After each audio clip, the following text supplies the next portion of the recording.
السلام عليكم حبايبي ومتابعينا الاعزاء، وما توفيقي الا بالله. اللهم صل وسلم وبارك على سيدنا محمد وعلى ال سيدنا محمد واصحاب سيدنا محمد. احنا النهارده جايين نعمل ستاند بتاع مصحف. كل سنه وانتم طيبين، رمضان على الابواب. وقراءه القران مطلوبه في شهر رمضان. وانا هعمل ده. كان ترابيزه برجلها، انا شلت الرجل، هي اللي اتشالت لوحدها يعني. هي اتكسرت وانا كنت ناويه اصلحها، بس لقيت وضعه كده هيبقى ستاند احسن. فجبت الخشبه ديت وهقصها، احطها هنا كده كده، هنا كده اهي، وهقصها كده.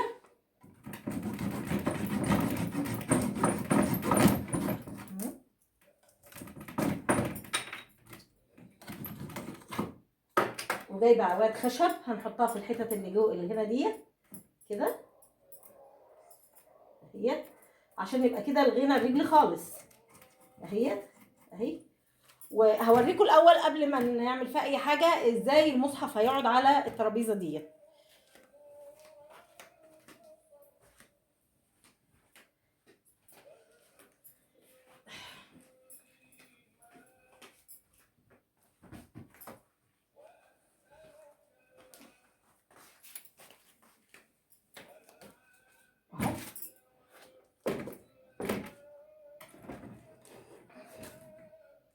اهو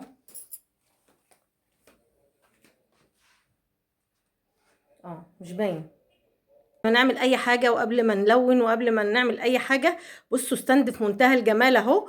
من حاجه قديمه هنعمل حاجه هنستفاد منها بكل الطرق الممكنه. هيبقى ستاند جميل للمصحف، انا مجرباه. ارتفاعه حلو قوي بالنسبه للكنبه، بتقعدي تقري وانت مرتاحه جدا عليه. فلو عندك ترابيزه زي دي كده ورجلها اتكسرت، ما ترميهاش واستغليها بان انت تعملها ستاند للمصحف. وستاند الحاجات التانية كتير، اي كتاب انت عايزه تقريه، اي حاجه، بس هي ارتفاعها جميل جدا بالنسبه للمصحف. الوقت انا هبتدي اجيب الادوات والون.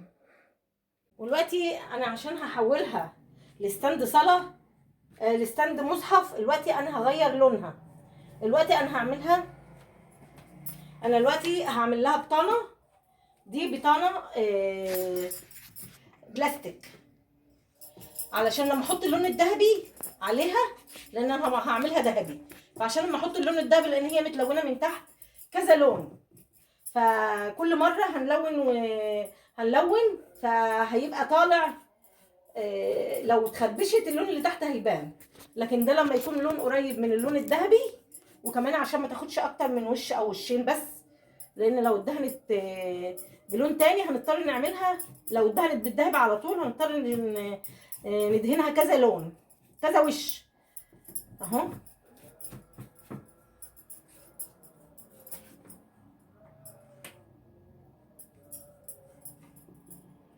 انا هدهنها دهين عادي بالبلاستيك عادي خالص اهو.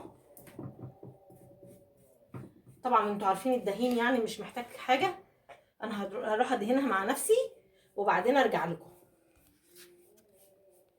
ورجعت تاني بعد ما بعد ما البلاستيك نشف، وهدهن بقى اللون الذهبي اهو. هيبقى استند للمصحف تحفه ان شاء الله يعني.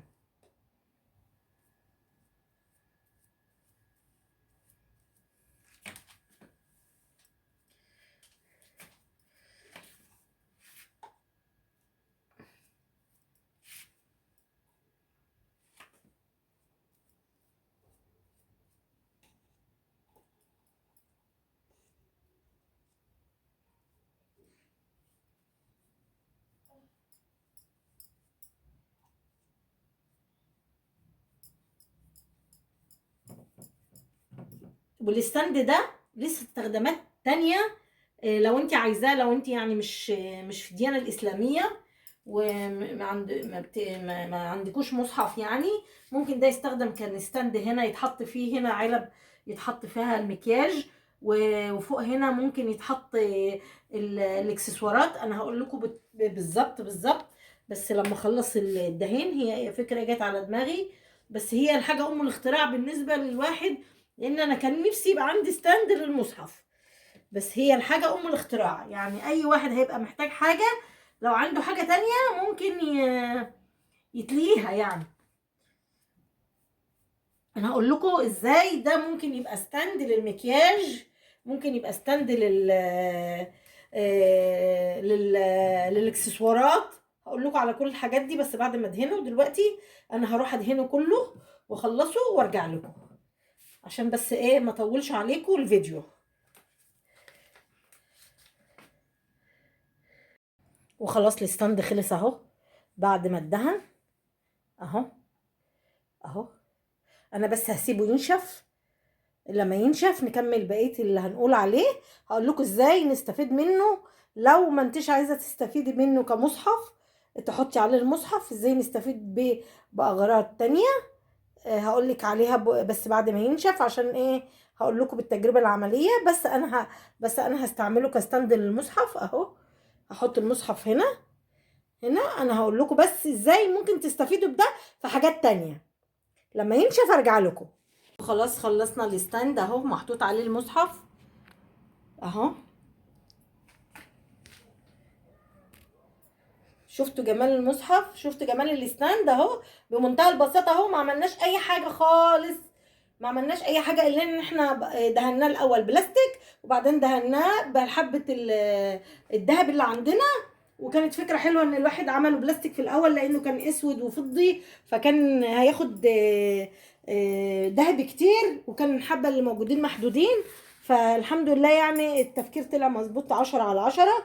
وبعدين انا برضو اقول لكم ممكن نعمل ايه تاني غير ان هو يتحط عليه المصحف.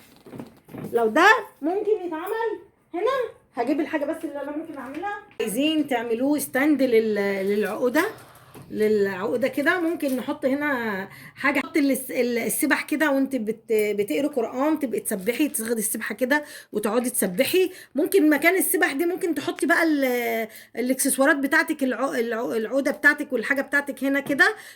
تعملي حواجز هنا كده وتحطي العقد كده والعقد كده. وتحت هنا ممكن نحط علب كده، نحط علب بس تكون كلها مقاس واحد، تلزقيها وتحطي فيها الاكسسوارات بتاعتك. انا بقول لك بس ايه اللي ممكن نعمله مكان الستاند بتاع المصحف. يعني ممكن نستغل الترابيزه دي باكتر من حاجه. دلوقتي ممكن نحط عليها السبح كده، دي حاجه، ونحط عليها المصحف كماني.